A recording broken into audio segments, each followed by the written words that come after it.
The Return by Walter de la Mare. Chapter 12.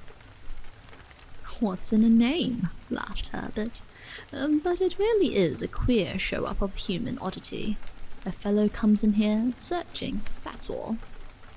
His back was turned as he stood staring absently out, sipping his tea between his sentences. He comes in, it's a positive fact, for I've seen him myself, just sitting back in my chair here, watching him as one would trample one's orchid. He cast a candid glance over his shoulder. First, he looks round like a prying servant. Then he comes cautiously on, a kind of grizzled, fawn-coloured face, middle-sized with large hands, and then, just like some quiet, groping nocturnal creature, he begins his precious search. Shelves, drawers that are not here, cupboards gone years ago, questing and nosing no end, and quite methodically too, until he reaches the window.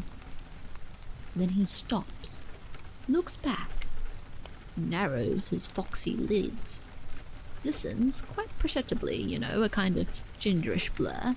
Then he seems to open this corner bookcase here as if it were a door, and goes out along what I suppose might at some time have been an outside gallery or balcony, unless, as I rather fancy, the house extended once beyond these windows.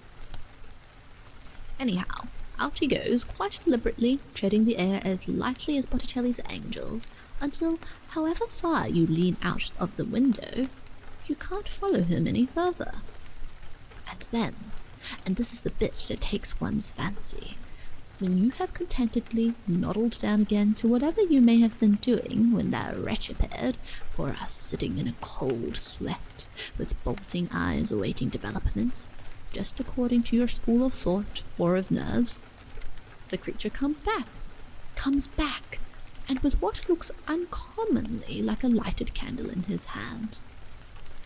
That really is a thrill, I assure you. But you've seen this. You've really seen this yourself.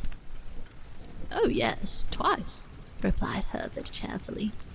And my sister, quite by haphazard, once saw him from the garden. She was shelling peas one evening for Sally, and she distinctly saw him shamble out of the window here and go shuffling along, mid-air, across the roaring washpot down below, turn sharp round to the high corner of the house, sheer against the stars, in a kind of frightened hurry. And then, after 5 minutes concentrated watching over the shucks, she saw him come shuffling back again, the same distraction, the same nebulous snuff colour, and a candle trailing its smoke behind him as he whisked in home. And then? Then, said Herbert, lagging along the bookshelves and scanning the bookbacks with eyes partially closed. He turned with lifted teapot and refilled his visitor's cup. Then, wherever you are, I mean, he added, cutting up a little cake into 6 neat slices, wherever the chance inmate of the room happens to be, he comes straight for you, at a quite alarming velocity, and fades, vanishes, melts, or as it were, silts inside. Lawford listened in a curious hush that had suddenly fallen over his mind. Fades insides? Silts? I'm awfully stupid, but what on earth do you mean? The room had slowly emptied itself of daylight. Its own darkness, it seemed, had met that of the narrowing night, and Herbert deliberately lit a cigarette before replying. His clear, pale face, with its smooth outline and thin mouth and rather long, dark eyes, turned with a kind of serene good humour towards his questioner. Why, he said, I mean frankly just that. Besides, it's Grizzle's own phrase, and an old nurse we used to have said much the same. He comes, or it comes towards you, first just walking, then with a kind of gradually accelerated slide or glide, and sweeps straight into you. He tapped his chest, me, whoever it may be is here. In a kind of panic, I suppose, to hide, or perhaps simply to get back again. Get back where? Be resumed, as it were, via you. You see, I suppose he is compelled to regain his circle, or purgatory, or Styx, or whatever you like to call it, via consciousness. No one present, then no revenant, or spook, or astral body, or hallucination. What's in a name? And of course, even an hallucination is mind stuff and on its own, as it were. What I mean is that the poor devil must have some kind of human personality to get back through in order to make his exit from our sphere of consciousness into his. And naturally, of course, to make his entrance too. If, like a tenuous smoke, he can get in, the probability is that he gets out in precisely the same fashion. Really, if you weren't consciously expecting the customary impact, you actually jerk forward in the act of resistance unresisted, you would not notice his going. I am afraid I must be horribly boring you with all these tangled theories. All I mean is that if you really were absorbed in what you happened to be doing at the time, the thing might come and go, with your mind for entrance and exit, as it were, without your being conscious of it all.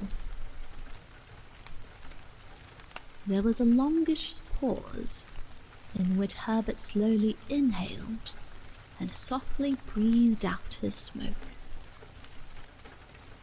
And what is the poor wretch searching for, and what becomes of him when he does go? Ah, there you have me. One merely surmises just as one's temperament or convictions lean. Grizzle says it's some poor derelict soul in search of peace, that the poor beggar wants finally to die, in fact, and can't. Sally smells crime. After all, what is every man? He talked on, a horde of ghosts, like a Chinese nest of boxes, oaks that were acorns that were oaks. Death lies behind us, not in front, and our ancestors back and back until... Lawford managed to remark. Ah, that settles me again. Don't they call it an amoeba? But really, I am abjectly ignorant of all that kind of stuff. We are all we are, and all in a sense we care to dream we are. And for that matter, anything outlandish, bizarre, is a godsend in this rather stodgy life. It is after all just what the old boys said. It's only the impossible that's credible, whatever credible may mean. It seemed to Lawford as if that last remark had wafted him bodily into the presence of his kind, blinking, intensely anxious old friend, Mr. Bethany.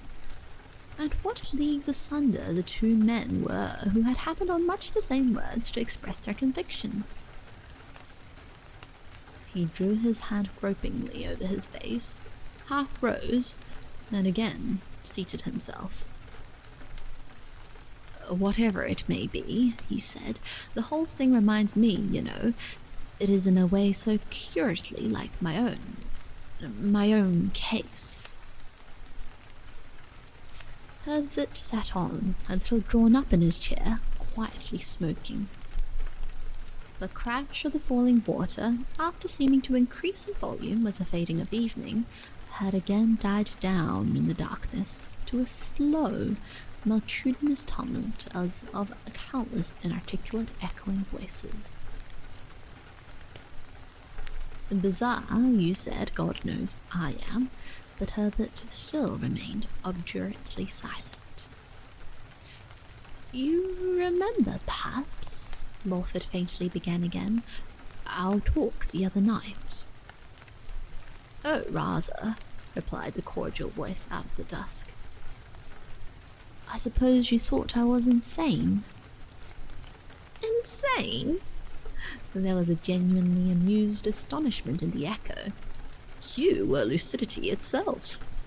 Besides, well, honestly, if I may venture, I don't put very much truck in what one calls one's sanity, except of course as a bond of respectability and a means of livelihood. But did you realize in the least from what I said how I really stand? That I went down into that old shadowy hollow one man and came back. Well, this?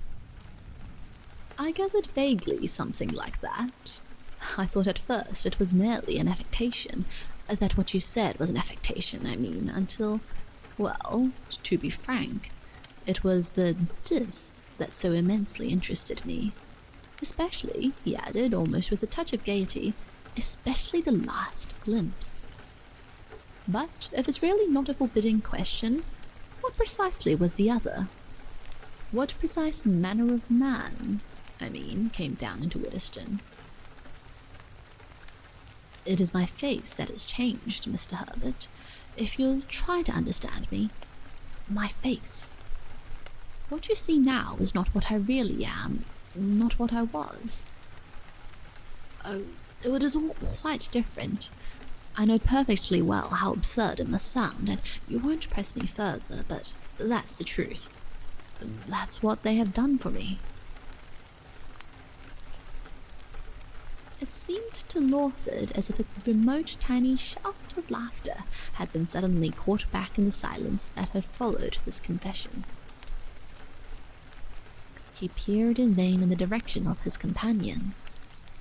Even his cigarette revealed no sign of him. I know, he went gropingly on. I felt it would sound to you like nothing but frantic, incredible nonsense. You can't see it. You can't feel it. You can't hear these hooting voices. It's no use at all blinking the fact. I am simply on the verge, if not over it, of insanity. As to that, Mr. Lawford, came the still voice out of the darkness, the very fact of your being able to say so seems to me all but proof positive that you're not. Insanity is on another plane, isn't it? In which one can't compare one's states. As for what you say being credible, take a precious noodle of a spook here. 99 hundredths of this amiable world of ours would have guffawed the poor creature into imperceptibility ages ago. To such poor credulous creatures as my sister and I, he is no more and no less a fact, a personality, an amusing reality than, well, this teacup. Here we are, amazing, mysteries both of us in any case, and all round us are scores of books dealing just with life, pure, candid, and unexaggerated, and there's not a single one among them but reads like a taradiddle. Yet grope between the lines of any autobiography, it's pretty clear what one has got. A feeble, timid, creeping attempt to describe the indescribable. As for what you say your case is, the bizarre, that kind very seldom gets into print at all. In all our make-believe, all our pretense, how honestly could it? But there, this is immaterial. The real question is, may I? Can I help? What I gather is this.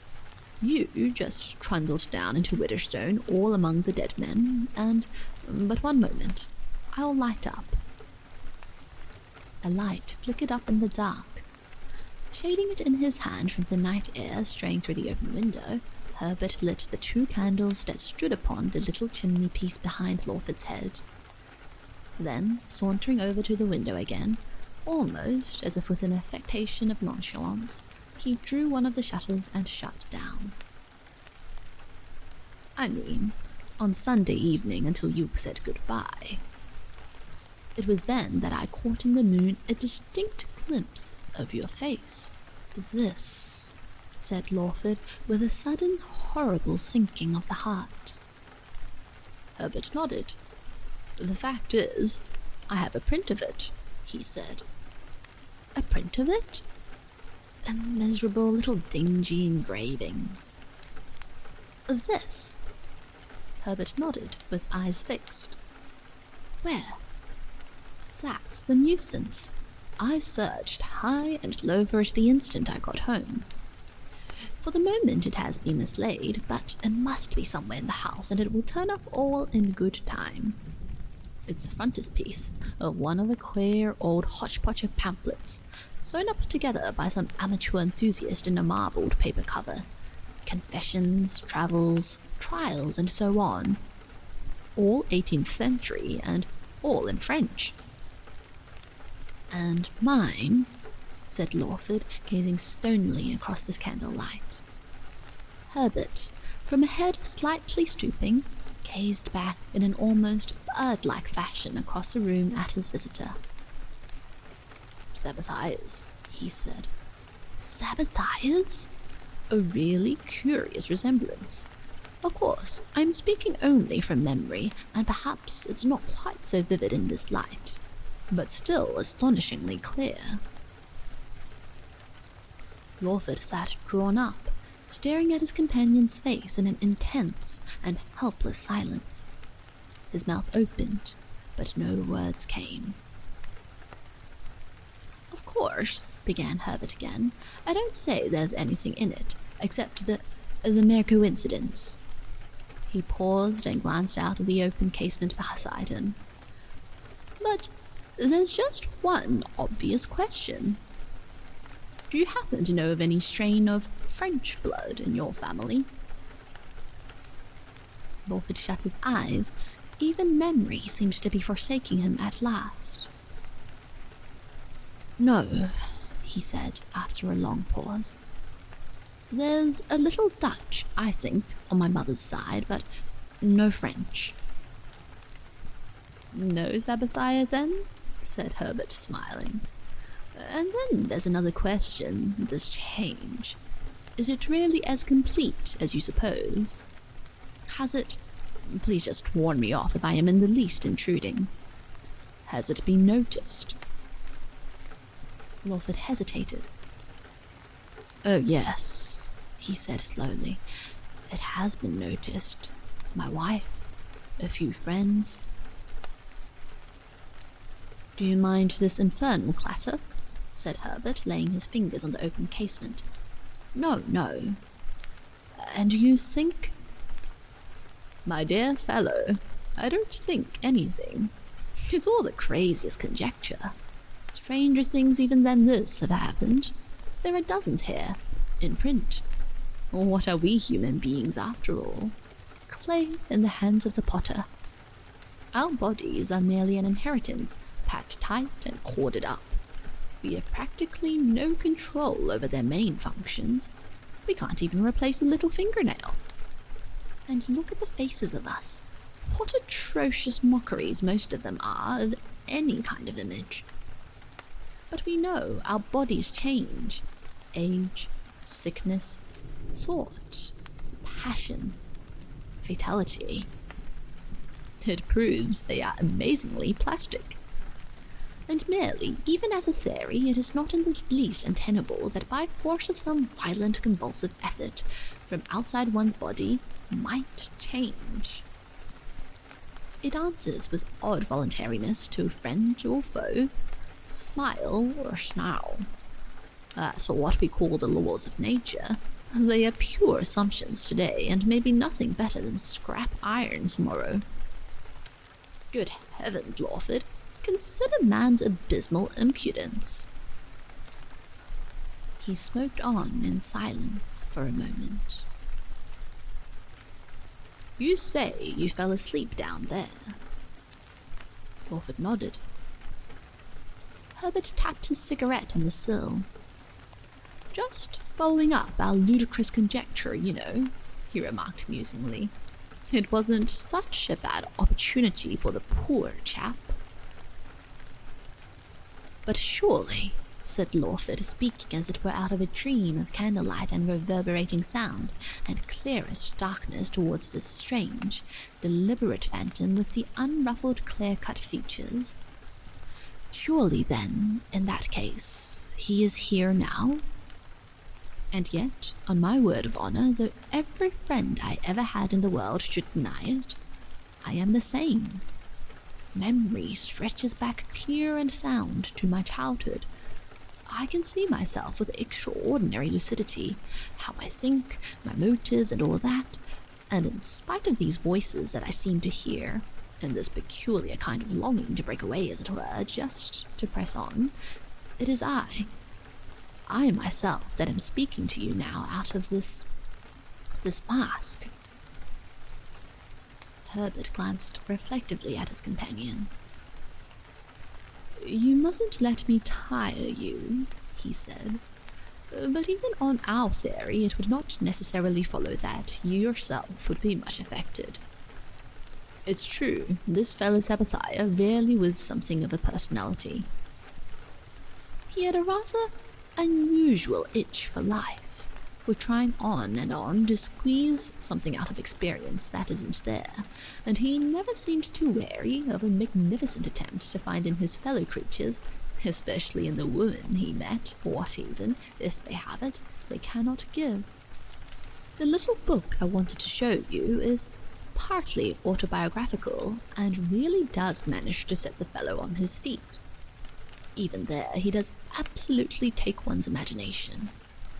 I shall never forget the thrill of picking him up in the Charing Cross Road. You see, I had known the queer old tombstone for years. He's enormously vivid, quite beyond my feebleness to describe, with a kind of French verve and rapture. Unluckily, we can't get nearer than 2 years to his death. I shouldn't mind guessing some last devastating dream swept over him, held him the breath of an instant too long beneath the wave, and he caved in. We know he killed himself, and perhaps lived to regret it ever after.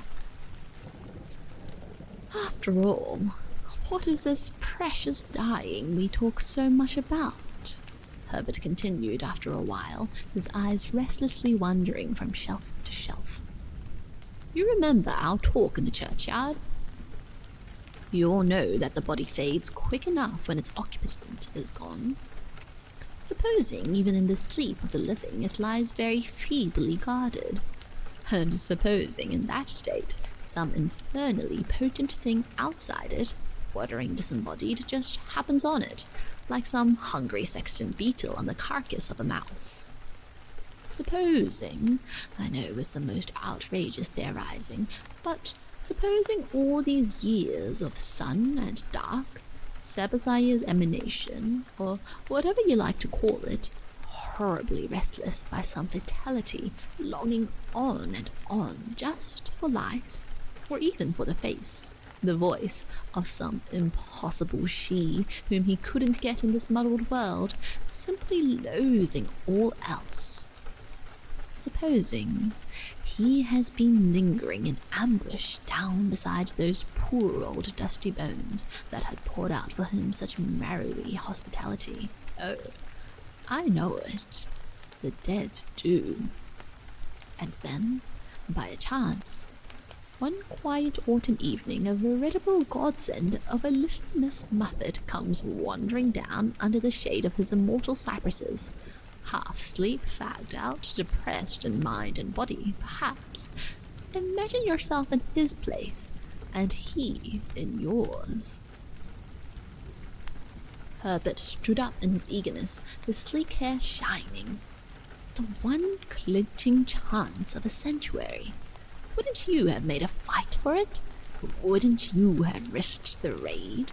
I can just conceive it, the amazing struggle in that darkness within a darkness, like some dazed alien, bee bursting through the sentinels of a hive, one mad, impetuous clutch at victory.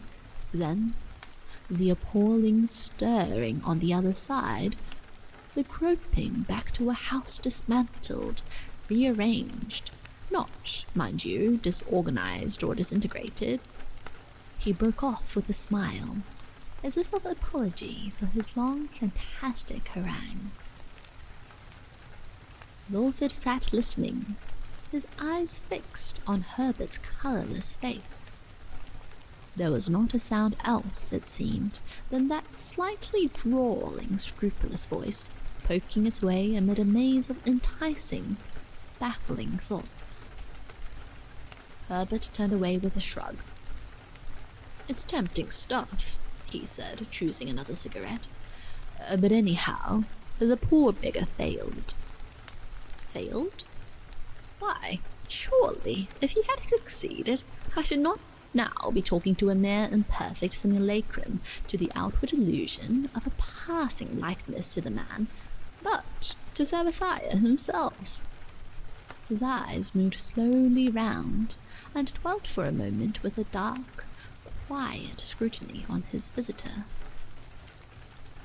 "You say a passing likeness. Do you mean that?" Herbert smiled indulgently.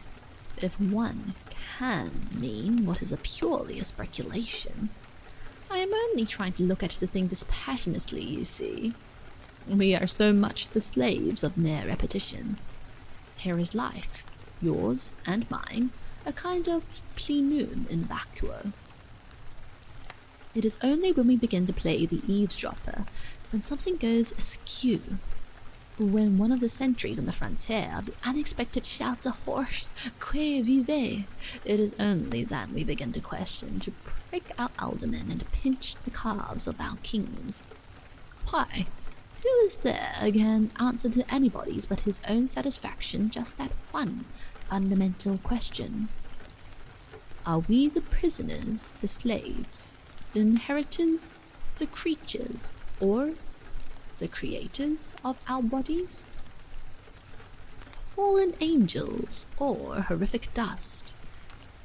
As for identity or likeness or personality, we only have our neighbor's nod for them and just a fading memory. No, the old fairy tales knew better, and witchcraft to the end of the chapter. Honestly, and just of course on that one theory, Lawford, I can't help thinking that Sabbathia's raid only just so far succeeded as to leave his impression in the wax. It doesn't, of course, follow that it will necessarily end there. It might. It may be even now just gradually fading away. It may, need driving out, with whips and scorpions. It might, perhaps, work in. Lawford sat cold and still. "It's no good, he said. "I don't understand. I can't follow you. I was always stupid, always bigoted and cocksure. These things have never seemed anything but old women's tales to me. And now I must pay for it. And this Nicholas Sabbathia, you say he was a blackguard?" "Well," said Herbert with a faint smile, "that depends on your definition of the word. He wasn't a flunky, a fool, or a prig, if that's what you mean. He wasn't perhaps on Mrs. Grundy's visiting list. He wasn't exactly gregarious. And yet, in a sense, that kind of temperament is so rare that Sappho, Nelson, and Shelley shared it. To the stodgy, sweaty world, of course, is little else than sheer moonshine, midsummer madness. Naturally, in its own charming and stodgy way, the world kept flicking cold water in his direction. Naturally, it hissed. I shall find the book. You shall have the book. Oh, yes." "There's only one more question," said Lawford in a dull, slow voice, stooping and covering his face with his hands. "I know it's impossible for you to realize, but to me, time seems like that water there, to be heaping up about me. I wait, just as one waits when the conductor of an orchestra lifts his hand, and in a moment the whole surge of brass and wood, cymbal and drum will crash out and sweep me under. I can't tell you, Herbert, how it all is, with just these groping stirrings of that mole in my mind's dark. You say it may be this face working in. God knows. I find it easy to speak to you, this cold, clear sense, The others feel too much, or are afraid, or... let me think. Yes, I was going to ask you a question, but no one can answer it. He peered darkly, with white face suddenly revealed between his hands. What remains now? Where do I come in? What is there left for me to do? And at that moment there sounded, even above the monotonous roar of the water beyond the window, there fell the sound of a light footfall approaching along the corridor. Listen, said Herbert. Here's my sister coming. We'll ask her. Chapter 13. The door opened. Lawford rose, and into the further rays of the candlelight entered a rather slim figure in a light summer gown. Just home, said Herbert. We've been for a walk. My sister always forgets everything, said Herbert, turning to Lawford. Even tea time. This is Lawford, Grizzle. We've been arguing no end, and we want you to give a decision. It's just this. Supposing if by some impossible trick you had come in now, not the charming familiar sister you are, but shorter, fatter, fair, and round-faced, quite different physically, you know, what would you do? What nonsense you talk, Herbert. Yes, but supposing a complete transmogrification by some unimaginable ingression or enchantment by nibbling a bunch of roses, or whatever you like to call it. Only physically. Well, yes, actually, but potentially. Why? That's another matter. The dark eyes passed slowly from her brother's face and rested gravely on their visitor's. Is he making fun of me? Lawford almost imperceptibly shook his head. But what a question! And I've had no tea. She drew her glove slowly through her hand. The thing, of course, isn't possible, I know, but shouldn't I go mad, don't you think? Lawford gazed quietly back into the clear, grave, deliberate eyes. Suppose, just for the sake of argument, not, he suggested. She turned her head and reflected, glancing from one to the other of the pure, steady candle flames. And what was your answer? She said, looking over her shoulder at her brother. My dear child, you know what my answers are like. And yours?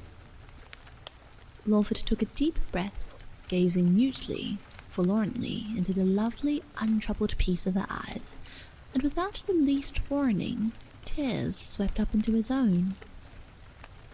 With an immense effort he turned, and choking back every sound, beating back every thought, groped his way towards the square, black darkness of the open door.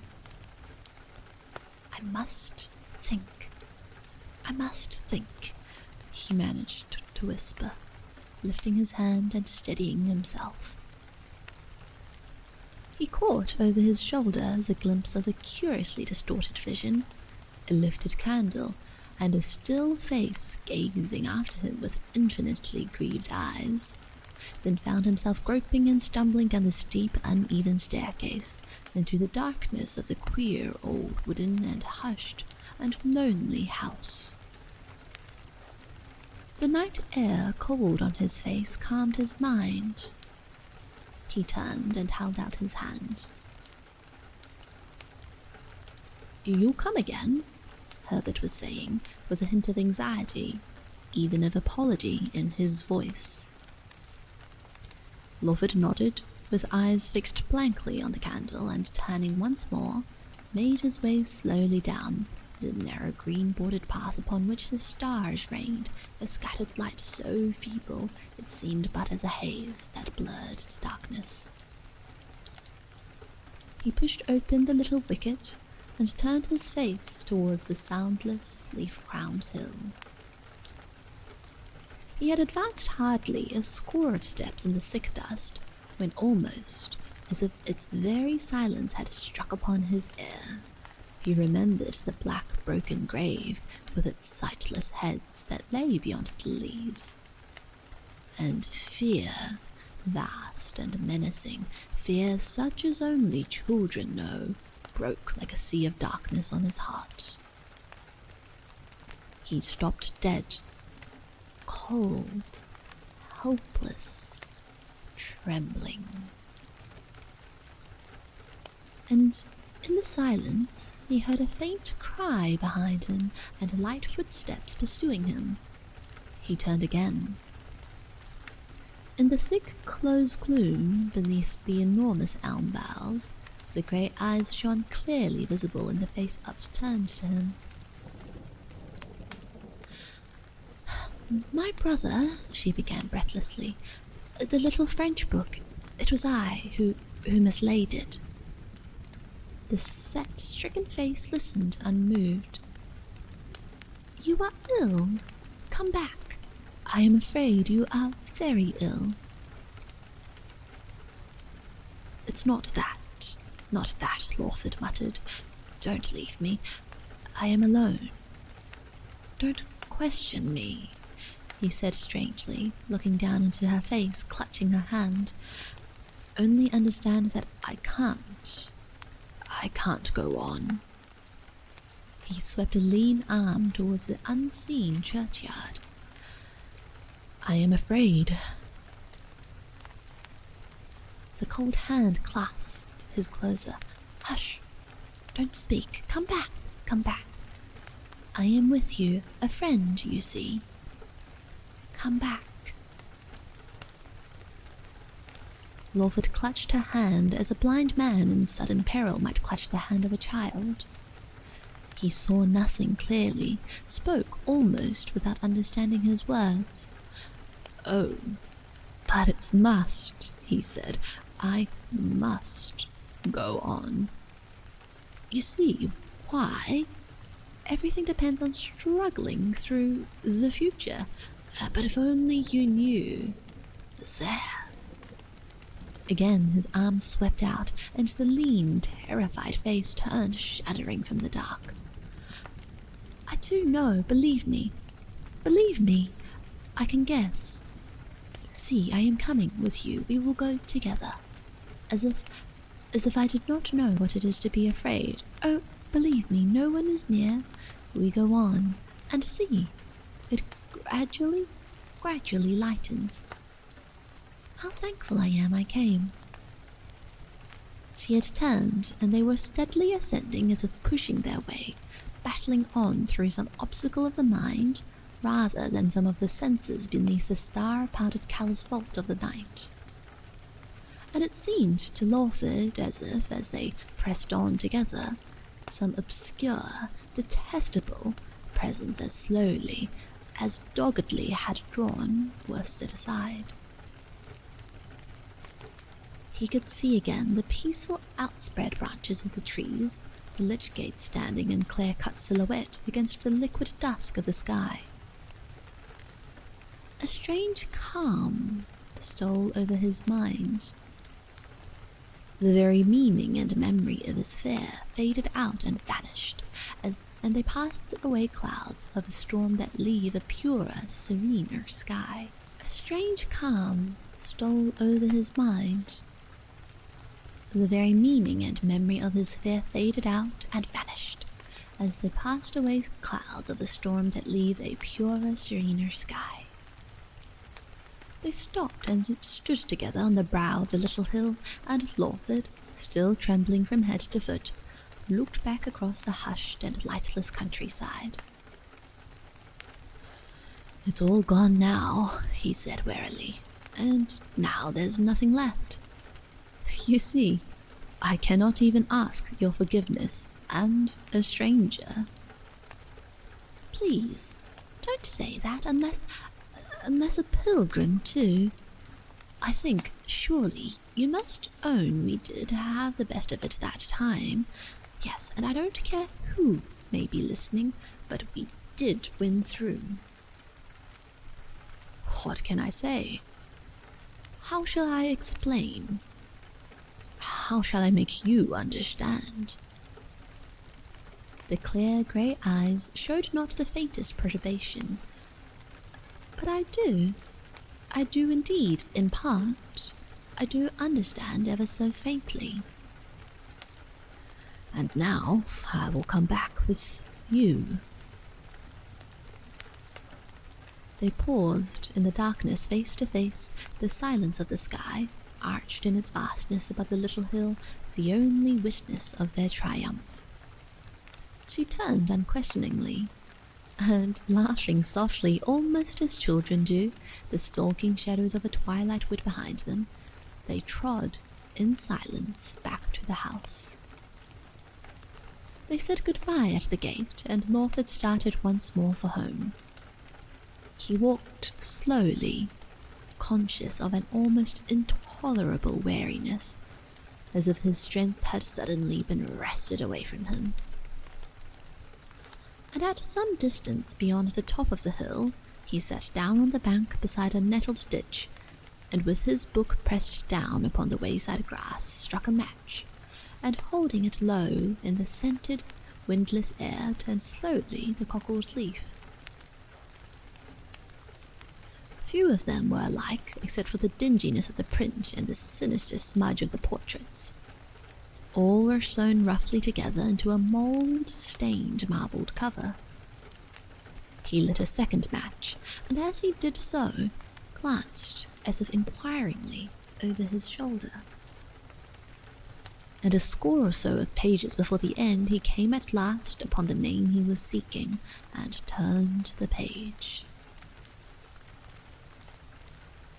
It was a likeness, even more striking in its crudeness of ink and line and paper than the most finished of portraits could have been. It repelled, and yet it fascinated him. He had not for a moment doubted Herbert's calm conviction, and yet, as he stooped in the grass, closely scrutinizing the blurred, obscured features, he felt the faintest surprise, not so much at the significant resemblance, but at his own composure, his own steady, unflinching confrontation with this sinister and intangible adversary. The match burnt down to his fingers. It hissed faintly in the grass. He stuffed the book into his pocket and stared into the pale dial of his watch. It was a few minutes after 11. Midnight, then, would just see him in. He rose stiffly and yawned in sheer exhaustion. Then, hesitating, he turned his head and looked back towards the hollow. But a vague foreboding held him back. A sour and vacuous incredulity swept over him. What was the use of all this struggling and vexation? What gain in living on? Once dead, his sluggish spirit at least would find its rest. Dust to dust it would indeed be for him. What else in sober earnest had he been all his daily stolid life but half dead, scarce conscious, without a living thought or desire in head or heart?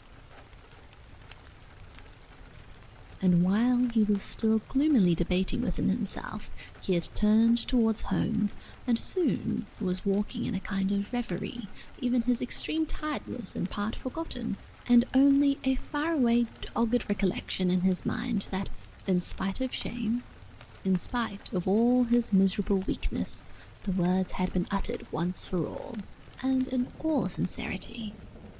We did win through.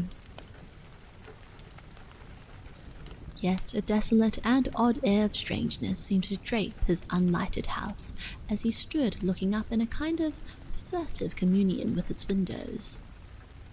It affected him with that discomforting air of extreme and meaningless novelty that things very familiar sometimes take upon themselves. In this leaden tiredness, no impression could be trustworthy. His lids shuttered themselves as he softly mounted the steps. It seemed a needlessly wide door that soundlessly admitted him, but however hard he pressed the key, his bedroom door remained stubbornly shut, until he found that it was already unlocked and he had only to turn the handle. A nightlight burned in a little basin on the washstand. The room was hung, as it were, with the stillness of night. And half lying on the bed in her dressing gown, her head leaning on the rail at the foot, was Alice, just as sleep had overtaken her. Lawford returned to the door and listened. It seemed he heard a voice talking downstairs, and yet not talking, for it ran on and on in an incessant, slightly argumentative monotony that had neither break nor interruption. He closed the door, and stooping, laid his hand softly on Alice's narrow, still, childish hand that lay folded on her knee. Her eyes opened instantly, and gazed widely into his face. A slow, vacant smile of sleep came and went, and her fingers tightened gently over his, as again her lids drooped down over the drowsy blue eyes. At last, dear," she said. "I have been waiting such a time. But we mustn't talk much. Mother is waiting up, reading." Faintly through the close-shut door came the sound of that distant, expressionless voice, monotonously rising and falling. "Why didn't you tell me, dear?" Alice still sleepily whispered. "Would I have asked a single question? How could I? Oh, if you had only trusted me."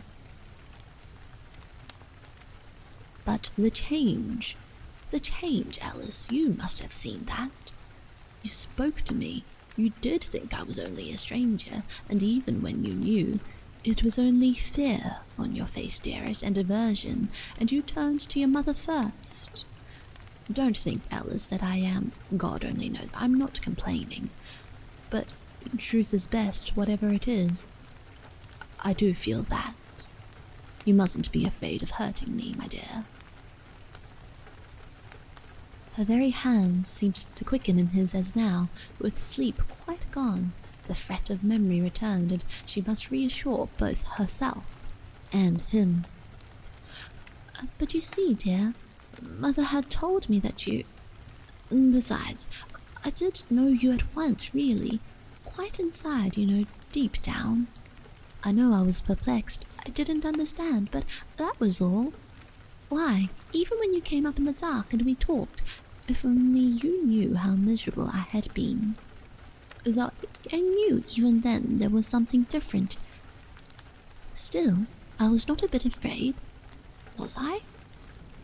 And shouldn't I have been afraid, horribly afraid, if you had not been you?" She repressed a little shudder and clasped his hand more closely. "Don't let us say anything more about it," she implored him. "We are just together again, you and I. That is all that matters." But her words were like brave soldiers who have fought their way through an ambuscade but have left all confidence behind them. Lawford listened, and that was enough just now that she still, in spite of doubt, believed in him, and thought and cared for him. He was too tired to have refused the least kindness. He made no answer, but leant his head on the cool, slender fingers in gratitude and peace. And, just as he was, he almost instantly fell asleep. He awoke in the darkness to find himself alone. He groped his way heavily to the door and turned the handle. But now it was really locked. Energy failed him. "I suppose, Sheila," he muttered. Chapter 14. Sheila, calm, alert, reserved, was sitting at the open window when he awoke again. His breakfast tray stood on the little table beside the bed. He raised himself on his elbow and looked at his wife. The morning light shone full on her features as she turned quickly at sound of his stirring. "You have slept late," she said in a low, mellow voice. "Have I, Sheila? I suppose I was tired out. It was very kind of you to have got everything ready like this." "I am afraid, Arthur, I was thinking rather of the maids. I like to inconvenience them as little as possible in their usual routine, I mean. How are you feeling, do you think, this morning?" I haven't seen the glass, Sheila." She paused to place a little pencil tick at the foot of the page of her butcher's book. "And did you try?" "Did I try? Try what?" "I understood," she said, turning slowly in her chair. "You gave me to understand that you went out with the specific intention of trying to regain... But there, forgive me, Arthur. I think I must be getting a little bit hardened to the position, so far at least as any hope is in my mind of rather amateurish experiments being of much help. I may seem unsympathetic in saying frankly what I feel. But amateurish or no, you are curiously erratic. Why, if you really were the Dr. Ferguson whose part you play so admirably, you could scarcely spend a more active life." "All you mean, Sheila, I suppose, is that I have failed." "Failed did not enter my mind.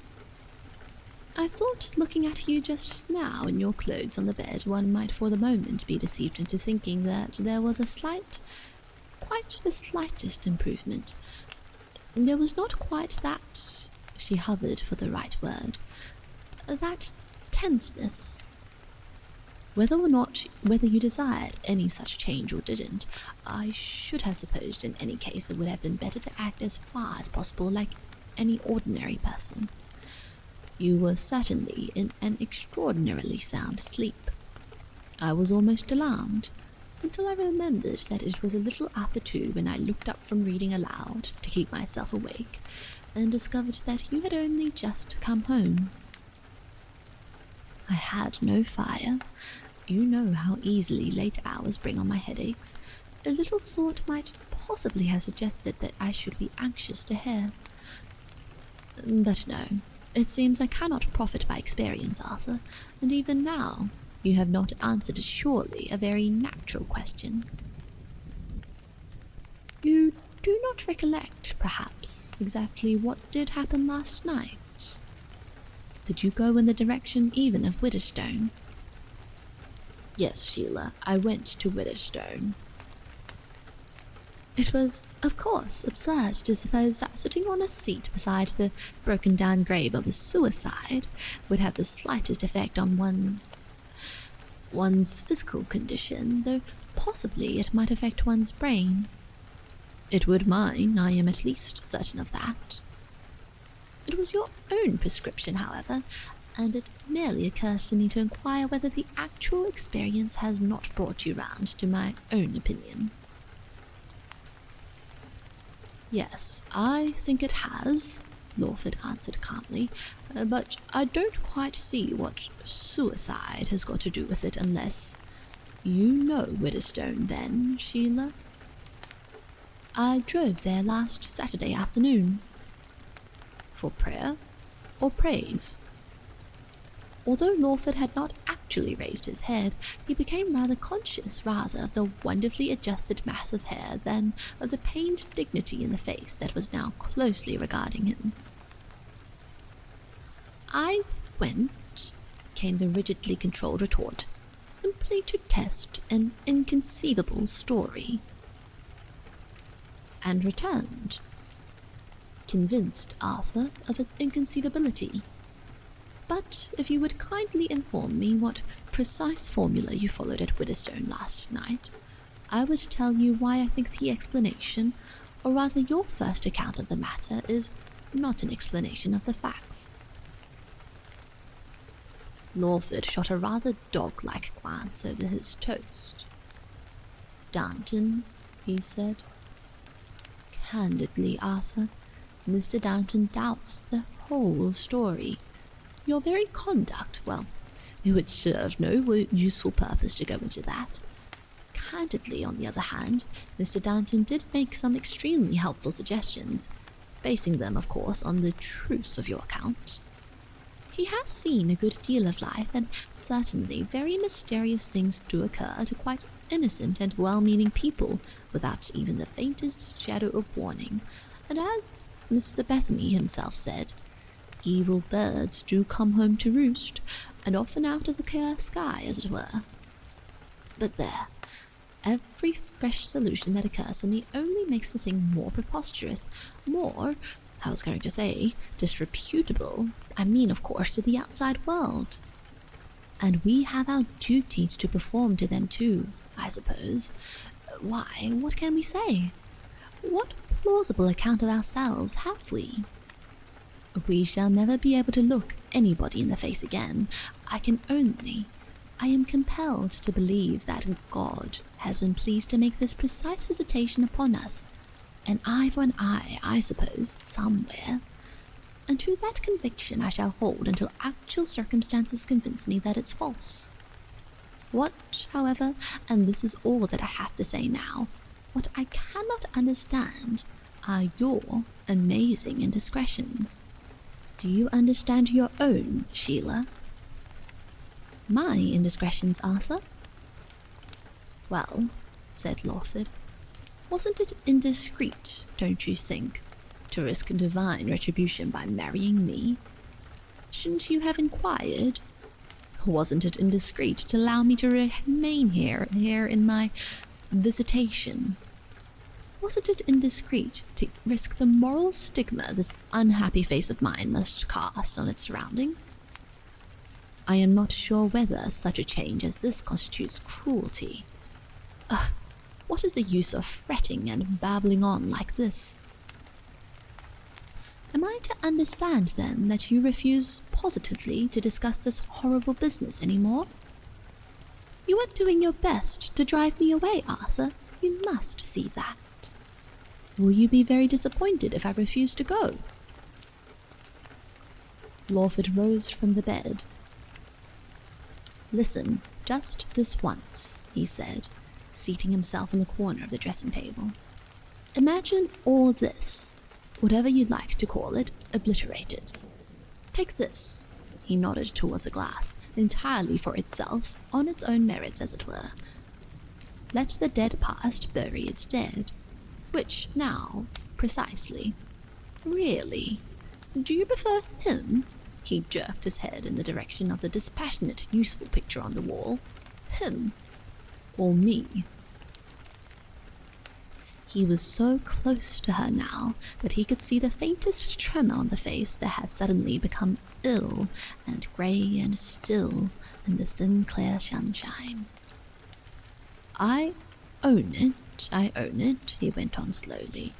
The change is more than skin deep now. One can't go through what I have gone through these last few terrifying days, Sheila, unchanged. They have played the devil with my body, now begins the tampering with my mind. Not even Downton knows how it will end. But shall I tell you why you won't, why you can't answer me that one question? Him or me? Shall I tell you? Sheila slowly raised her eyes. It is because, my dear, You don't care the ghost for a straw of either. That one, he was worn out long ago and we never knew it. I know it now. Time and the sheer going on of day by day without either of us guessing at it wore that down till it had no more meaning for you or me than any other faded remembrance in this indeterminable footling with truth that we call life. And this one, this whole abject meaning of it lies simply in the fact that it has pierced down and shown us up. I had no courage. I couldn't see how feeble a hold I had on life. Just one's friends' opinions. It was all at second hand. What I want to know now is, leave me out, don't think or care, or regard my living on one shadow of an iota. All I ask is, what am I to do for you? He turned away and stood staring down at the cinders in the fireless grate. I answer that mad, wicked outburst was one plain question, said a low, trembling voice. Did you, or did you not go to Widderstone yesterday? I did go. You sat there, just as you said you sat before, and with all your heart and soul, strove to regain yourself? Lawford lifted a still, colourless face into the sunlight. No, he said. I spent the evening at the house of a friend. Then I say it is infamous. You cast all this on me. You have brought me into contempt and poisoned Alice's whole life. You dream and idle on just as you used to do, without the least care or thought or consideration for others, and go out in this condition, go out absolutely unashamed, to spend the evening at a friend's. Peculiar friends they must be. Why, really, Arthur, you must be mad. Lawford paused. Like a flock of sheep streaming helter-skelter before the onset of a wolf were the thoughts that a moment before had seemed so orderly and sober. Not mad, possessed, he said softly. And I add this, cried Sheila, as if it were out of a tragic mask. Somewhere in the past, whether of your own life or of the lives of those who brought you into the world which you pretend so conveniently to despise, somewhere is hidden some miserable secret. God visits all sins. On you has fallen at last the payment. That, I believe. You can't run away any more than a child can run away from the cupboard it has been locked into for a punishment. Who's going to hear you now? You have deliberately refused to make a friend of me. Fight it out alone, then. Lawford heard the door close, and the dying away of the sound that had been the unceasing accompaniment of all these later years, the rustling of his wife's skirts, her crisp, authoritative footstep. And he turned towards the flooding sunlight that streamed in on the upturned surface of the looking-glass. No clear, decisive thought came into his mind, only a vague recognition that so far as Sheila was concerned, this was the end. No regret, no remorse visited him. He was just alone again, that was all. Alone, as in reality he had always been alone, without having the sense or power to see or to acknowledge it. All he had said had been the mere flotsam of the moment, and now it stood stark and irrevocable between himself and the past. He sat down dazed and stupid. Again and again, a struggling recollection tried to obtrude itself. Again and again, he beat it back. And rather, for something to distract his attention than for any real interest or enlightenment he might find in its pages, he took out the grimy, dog's-eared book that Herbert had given him and turned slowly over the leaves till he came to ʔɪᴏᴏ once more.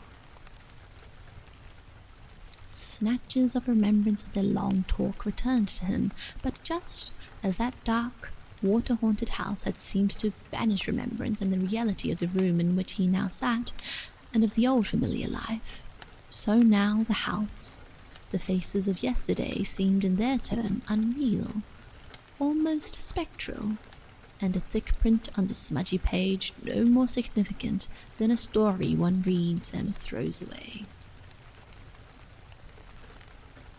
But a moment's comparison in the glass of the two faces side by side suddenly sharpened his attention. The resemblance was so oddly arresting, and yet so curiously inconclusive. There was then something of the stolid old Saxon left, he thought. Or had it been regained? Which was it? Not merely the complexity of the question, but a half-conscious distaste at attempting to face it, set him reading very slowly and laboriously, for his French was little more than fragmentary recollection, the first few pages of the life of this ʔɪᴏᴏ. But with a disinclination almost amounting to aversion, he made very slow progress. Many of the words were meaningless to him, and every other moment he found himself listening with an intense concentration for the least hint of what Sheila was doing, of what was going on in the house beneath him. He had not very long to wait. He was sitting with his head leaning on his hand, the book unheeded beneath the other on the table, when the door opened again behind him and Sheila entered. She stood for a moment, calm and dignified, looking down on him through her veil.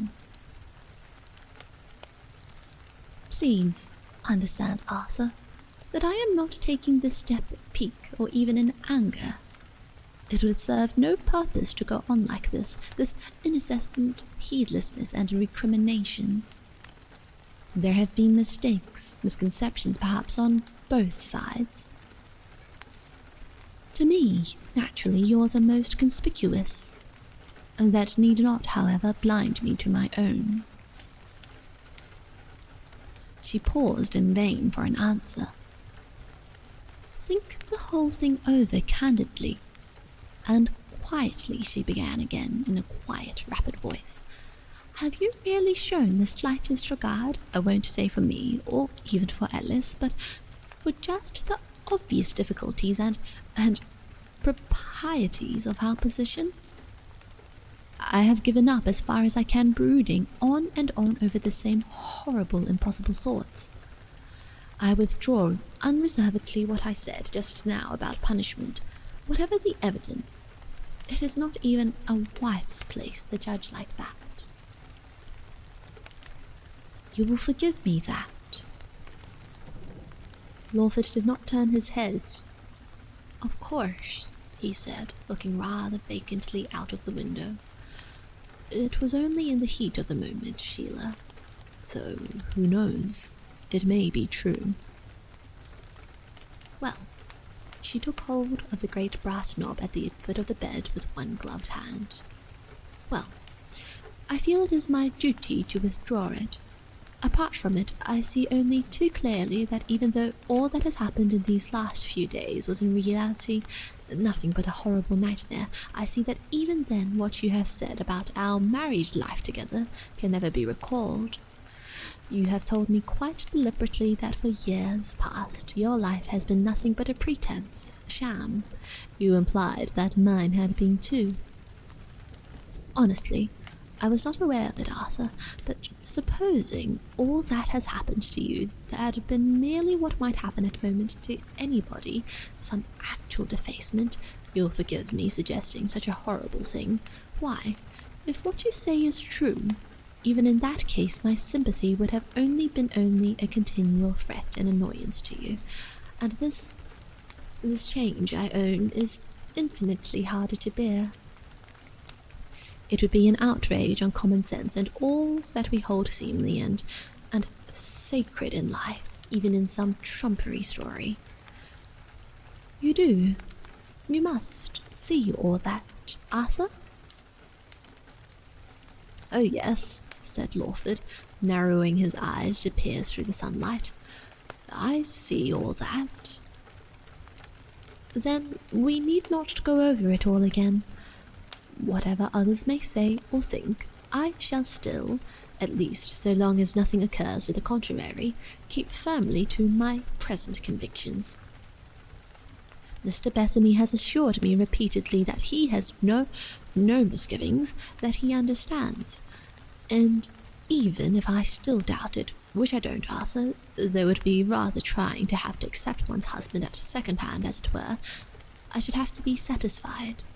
I dare say even such an unheard of thing as what we are discussing now, or something equally ghastly, does occur occasionally. In foreign countries, perhaps. I have not studied such things enough to say. We were all very much restricted in our reading as children, and I honestly think not unwisely.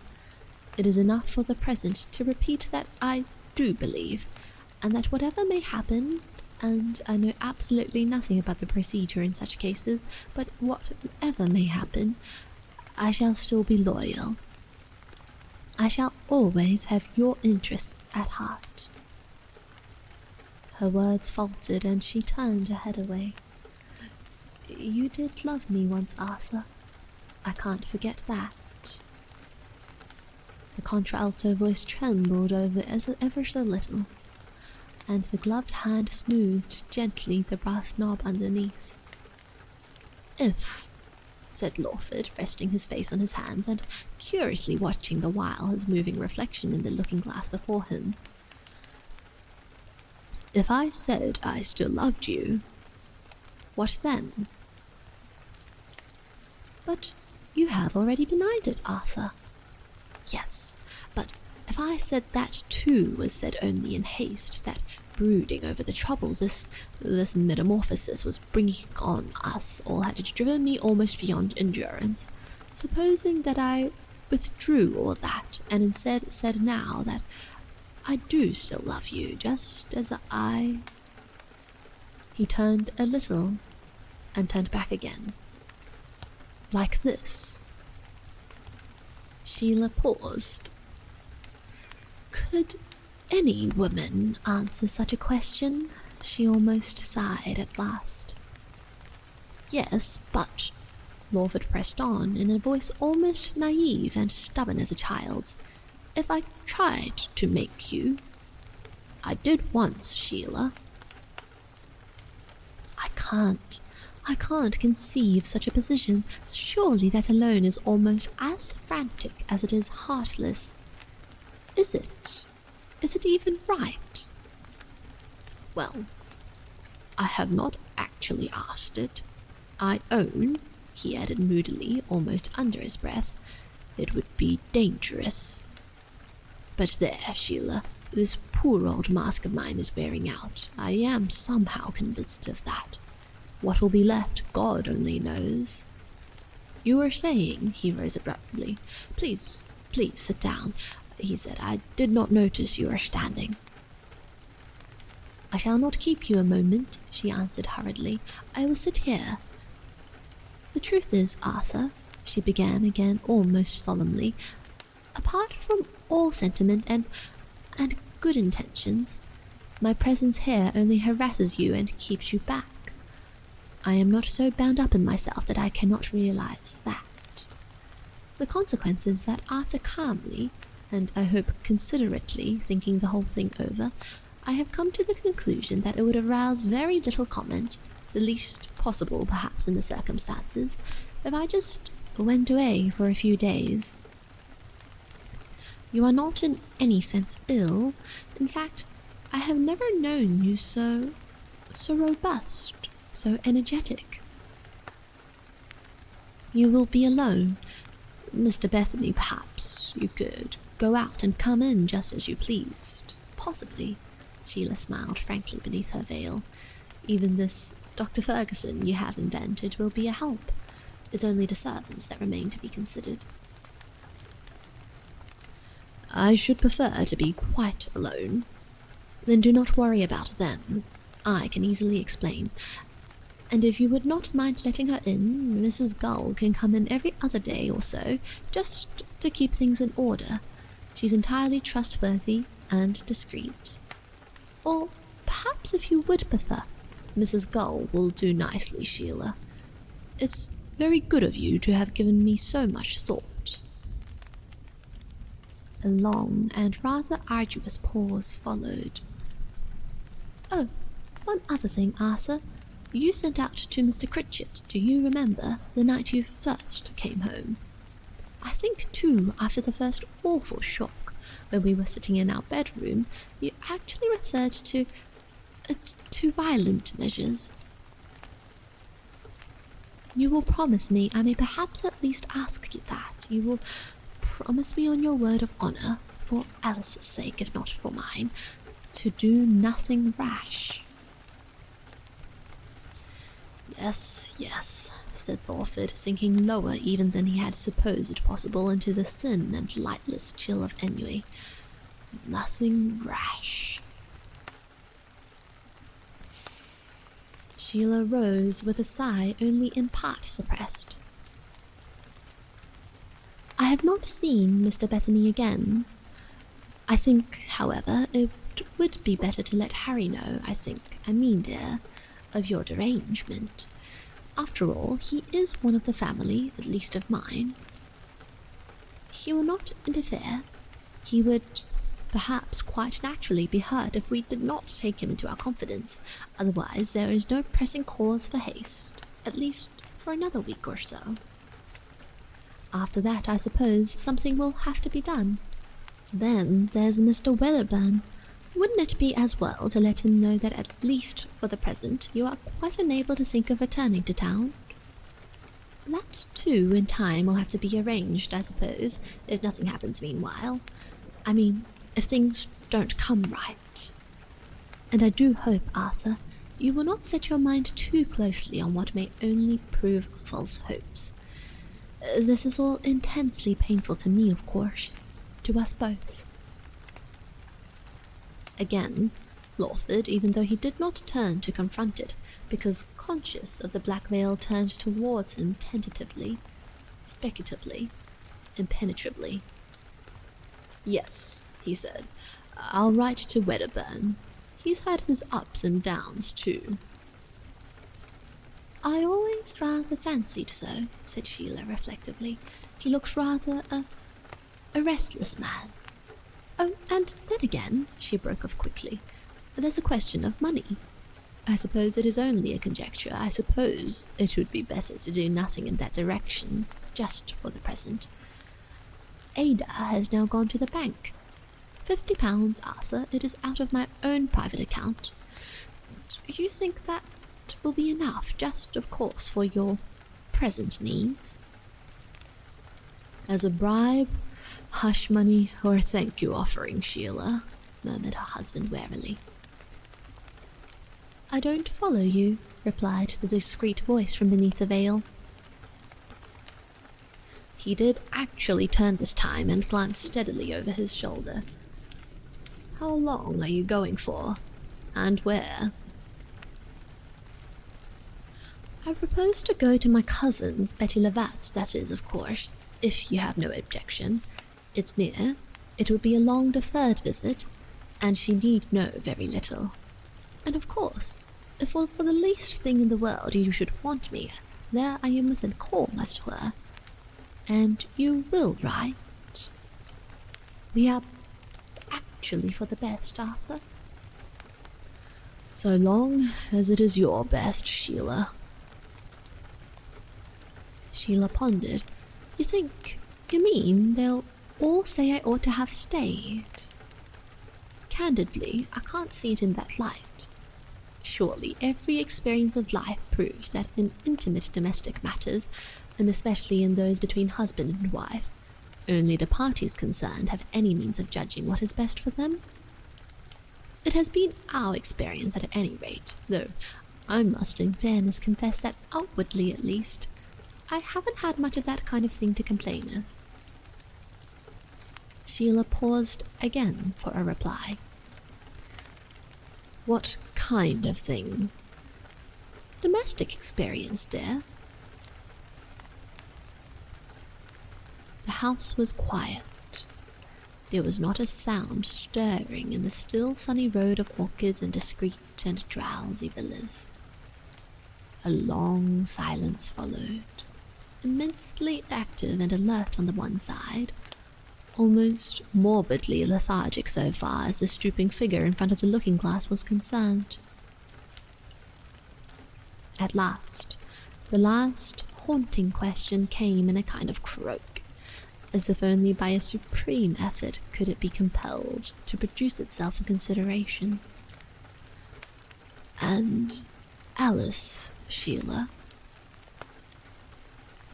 Alice, dear, of course, goes with me.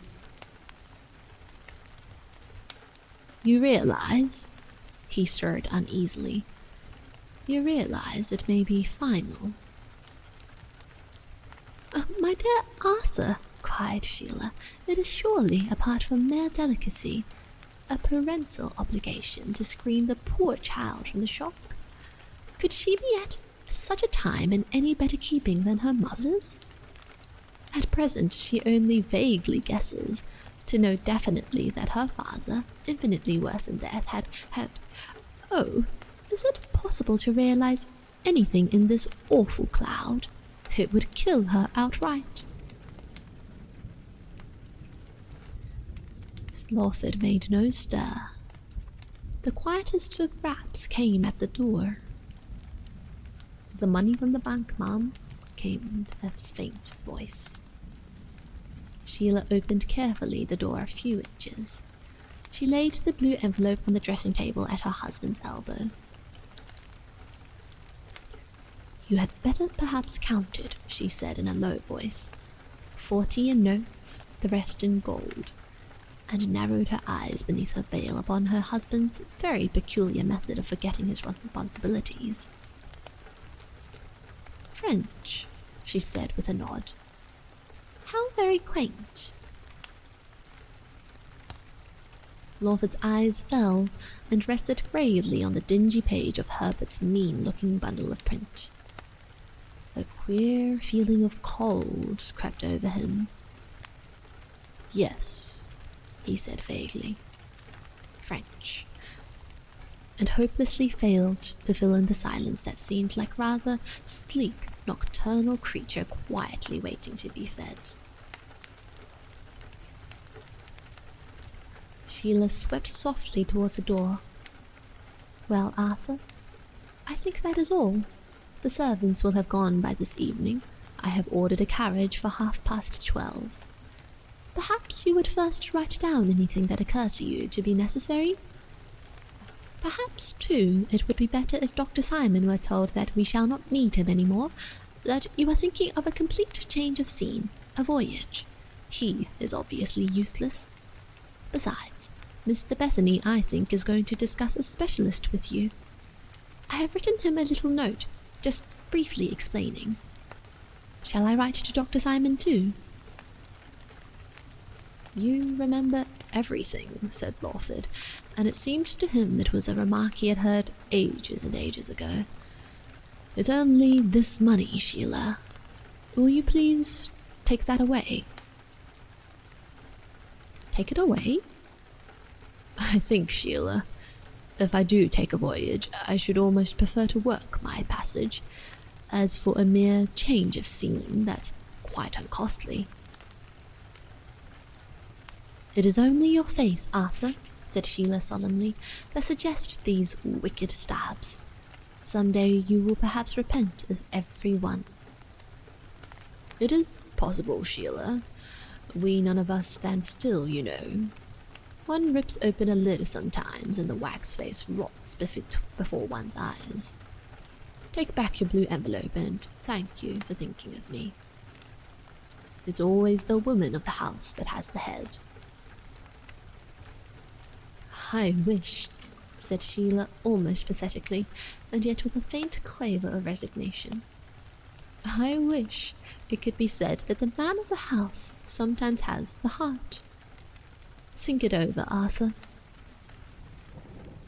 Sheila, with her husband's luncheon tray, brought also her farewells. Lawford surveyed, not without a faint, shy stirring of incredulity, this superbly restrained presence. He stood before her dry-lipped, inarticulate, a schoolboy caught red-handed in the shabbiest of offences. "It is your wish, then, that I go, Arthur?" she said pleadingly. He handed her money without a word. "Very well, Arthur, if you won't take it," she said. "I should scarcely have thought this the occasion for mere pride. The 10th, she continued, as she squeezed the envelope into her purse, with only the least hardening of her voice, "although I dare say you have not troubled to remember it. The 10th will be the 18th anniversary of our wedding day. It makes parting, however advisable, and though only for the few days we should think nothing of in happier circumstances, a little harder to bear. But there, all will come right. You will see things in a different light, perhaps. Words may wound, but time will heal." But even as she now looked closely into his colourless, sunken face, some distant memory seemed to well up irresistibly, the memory of eyes just as ingenuous and as unassuming that even in claiming her love had expressed only their stolid unworthiness. "Did you know it? Have you seen it?" she said, stooping forward a little. "I believe in spite of it all."